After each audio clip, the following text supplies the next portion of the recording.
एक ऐसी महिला जो अपने सपने की खातिर 60 सालों तक पुरुष बनी रही, और कैसे 3 लोगों ने अपनी जान देकर 5 करोड़ लोगों की जान बचाई। और एक ऐसा रेस्टोरेंट जहां पैरालाइज्ड लोगों को नौकरी दी जाती है, लेकिन ये पैरालाइज्ड लोग अपना काम कैसे करते होंगे, जानने के लिए बने रहिए हमारे आज की वीडियो के साथ अंत तक। नंबर 10, स्टैचू किसी ट्रेन को हादसे से बचा सकता है। सोचने पर तो ये अविश्वसनीय लगता है, लेकिन नीदरलैंड्स में ऐसा सच में हो चुका है, जहां एक ट्रेन को जिस जगह पर रुकना था वो ट्रेन वहां नहीं रुक सकी और अपनी जगह से 30 मीटर आगे बढ़ गई। वो जगह एक ब्रिज था और ट्रेन ब्रिज से नीचे भी गिर सकती थी, लेकिन जैसे ही ट्रेन अपनी जगह से आगे बढ़ी, वो ब्रिज के सामने बने व्हेल मछली के स्टैचू के पूंछ से जा टकराई और वो पूंछ इतना मजबूत था कि ट्रेन उसी जगह रुक गई और एक बड़ा हादसा होने से बच गया। व्हेल की पूंछ ने इस ट्रेन को हादसे से बचा लिया। It's amazing. नंबर 9, एक ऐसी महिला जो अपनी सारी जिंदगी पुरुष बनकर रही, और वो भी सिर्फ इसलिए ताकि वो अपने सपने को जी सके। मार्गरेट बल्कले का जन्म 1789 में आयरलैंड में हुआ था। बचपन से ही उनका सपना था कि वो डॉक्टर बने और आर्मी में शामिल हो, लेकिन उस समय किसी भी महिला को डॉक्टर की पढ़ाई करने की इजाजत नहीं थी। लेकिन मार्गरेट ने अपने सपने को पूरा करने की कसम खा ली। उन्होंने अपना हुलिया बदलकर लड़के का हुलिया बना लिया और मेडिकल कॉलेज में एडमिशन ले लिया। भेष बदलकर ही उन्होंने डॉक्टर की पढ़ाई पूरी की। खुद को लड़के की तरह दिखाने के लिए वो कॉलेज में हर समय कोट पहना करती थी। पढ़ाई पूरी करने के बाद उन्हें आर्मी में नौकरी भी मिल गई और वो पुरुष बनकर ही आर्मी में नौकरी भी करती रही। आर्मी में वो जनरल भी बनी। दुनिया को मार्गरेट की महिला होने का पता तब चला जब उनकी मौत के बाद उनका पोस्टमार्टम एग्जामिनेशन किया गया।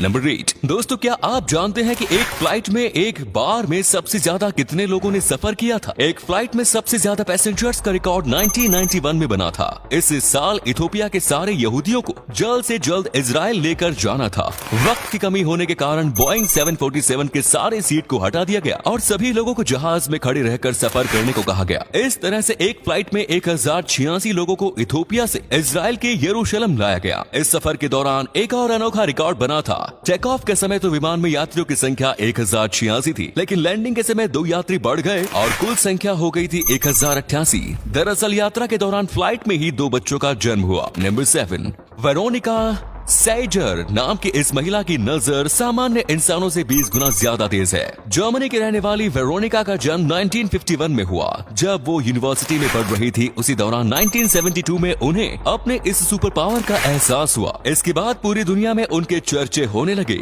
कई एक्सपर्ट्स ने उनकी आंखों की जांच की और वो भी वेरोनिका की आंखों की एबिलिटी देखकर हैरान रह गए। एक सामान्य इंसान बमुश्किल 20 फीट की दूरी तक ही चीजों को क्लियरली देख सकता है, लेकिन वेरोनिका 1.6 किलोमीटर दूर से ही चीजों को साफ साफ देख सकती है। कई लोग उनकी आंखों की तुलना दूरबीन से भी करते हैं। इनका नाम Guinness book of world records में भी दर्ज किया गया है। नंबर 6, यूरोप में इस तरह के बहुत सारे टनल्स मौजूद हैं जिनका निर्माण लाखों साल पहले हुआ है। वैज्ञानिकों को जब से इस टनल के बारे में पता चला है, वो ये सोचकर परेशान थे कि आखिर लाखों साल पहले इतने बड़े टनल्स का निर्माण कैसे किया गया होगा। अब आखिरकार वैज्ञानिकों को इस सवाल का जवाब मिल चुका है। वैज्ञानिकों के अनुसार इस तरह के टनल्स का निर्माण प्राचीन समय में पाए जाने वाले जॉइंट स्लोथ्स ने किया था। स्लोथ्स आज भी दुनिया में पाए जाते हैं, लेकिन अब इनका आकार छोटा होता है। वहीं आज से लाखों साल पहले ये काफी बड़े आकार के हुआ करते थे। उसी दौरान ये जीव इस तरह के टनल्स का निर्माण करते थे।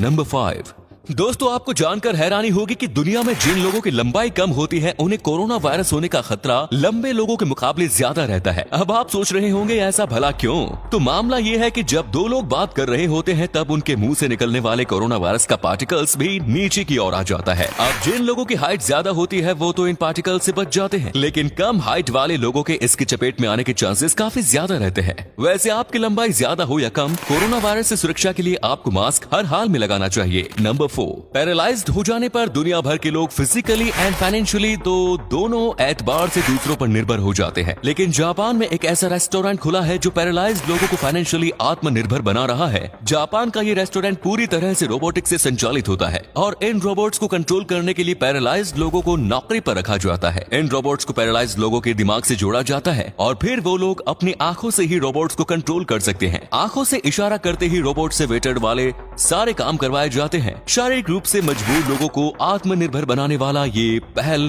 काबिले तारीफ है।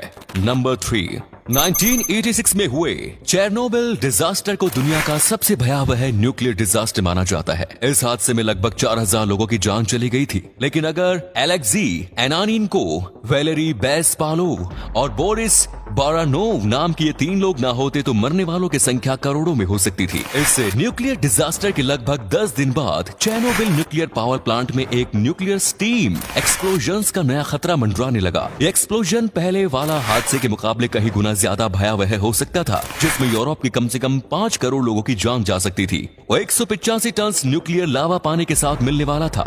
ऐसा होते ही यूरोप में लाशें बिछ जाती, लेकिन इन 3 बहादुर हीरो ने अपनी जान की परवाह किए बिना रेडियो एक्टिव पानी में घुसकर विस्फोट रोकने से रोक लिया। इन तीनों को पता था कि ये सुसाइड मिशन है और इनका बचना नामुमकिन। इसके बावजूद उन्होंने करोड़ों लोगों की खातिर अपनी जान कुर्बान कर दी। नंबर 2। दोस्तों, ये बात तो हम सभी जानते हैं कि रविंद्रनाथ टैगोर नोबेल प्राइज जीतने वाले पहले भारतीय हैं। लेकिन क्या आप ये बात जानते हैं कि उन्हें जो नोबेल प्राइज मिला था वो फिलहाल कहाँ है? आपको जानकर हैरानी होगी कि उनका नोबेल प्राइज कहाँ है। इस बात की जानकारी किसी को नहीं। इसकी वजह यह है कि उनका नोबेल प्राइज 2004 में ही चोरी हो चुका है। 17 साल बीत जाने के बावजूद भी उनके नोबेल प्राइज का सुराग नहीं ढूंढ सकी पुलिस। हैरानी की बात यह है कि कैलाश सत्यार्थी का नोबेल प्राइज भी चोरी हो चुका है और इनके नोबेल प्राइज को भी पुलिस अब तक नहीं ढूंढ पाए। नोबेल प्राइज जीतने में भले ही हम भारतीय पीछे हैं, लेकिन इसे चोरी करने में बहुत आगे। नंबर 1। ब्रिटेन में एक ऐसा कानून है जिसके तहत ये देश दुनिया भर के टैलेंटेड और इनोवेटिव लोगों को अपने यहाँ बुलाकर अपने देश में काम करने का मौका देता है। इस कानून के तहत लोगों को इनोवेटर वीजा दिया जाता है। ये वीजा वैसे लोगों को दिया जाता है जिनके पास कोई नया बिजनेस आइडिया हो या कोई भी ऐसा आइडिया हो जिससे कोई देश तरक्की कर सकता हो। तो फिर ब्रिटेन वैसे लोगों को बाहें फैलाकर स्वागत करता है। इनोवेटर वीजा के लिए ब्रिटेन दुनिया भर के टैलेंटेड लोगों को अपने देश में बुलाकर अपने देश को नई बुलंदियों तक पहुंचाना चाहता है। तो उम्मीद है आपको आज की वीडियो पसंद आई होगी। अगर हाँ तो इस वीडियो को लाइक करें। इनमें से कौन सा फैक्ट आपको सबसे ज्यादा अच्छा लगा कमेंट्स में जरूर बताएं। इस तरह के और भी इंटरेस्टिंग फैक्ट वीडियोस देखते रहने के लिए चैनल को जरूर सब्सक्राइब करें। धन्यवाद।